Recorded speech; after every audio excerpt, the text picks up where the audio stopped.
ഞാൻ പറയാൻ പോകുന്നത് എല്ലാവർക്കും ഉപകാരപ്പെടുന്ന ഒരു കാര്യമാണ്. അതായത് ഈ കുട്ടികളിൽ ഉണ്ടാകുന്ന മൂക്കിലെ ദശ അലർജി കൊണ്ടാണ്. അലർജി അതുപോലെ തന്നെ വിട്ടുമാറാത്ത ജലദോഷം ഇതൊക്കെ കുട്ടികളിൽ കൂടുതൽ കണ്ടുവരാറുണ്ട്.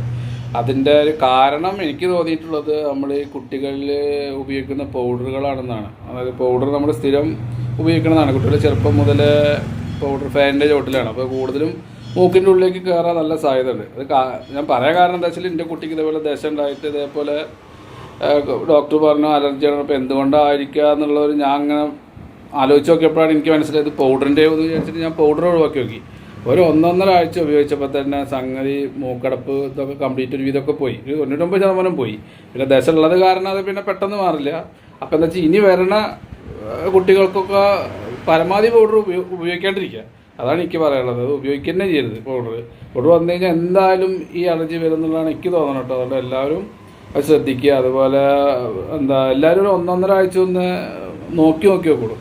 അത് ഉപയോഗിക്കാണ്ട് നോക്കിയിട്ട് എങ്ങനെ ഉണ്ട്, കുട്ടിക്ക് ഭേദമുണ്ടോ എന്ന് നോക്കൂടൂ. അല്ല അതിപ്പോൾ അതുകൊണ്ടായിരിക്കില്ല, ചില വേറെ ഏതെങ്കിലും അലർജിയുടെ കാരണങ്ങൾ പലതാണല്ലോ. അപ്പോൾ ഒന്ന് ഇതാവാനാണ് സാധ്യത കൂടുതൽ. അപ്പോൾ എല്ലാവരും ഒന്ന് നോക്കിയിട്ടൊന്ന് അതിൻ്റെ അഭിപ്രായം ഒന്ന് പറയൂ കേട്ടോ. ഓക്കെ.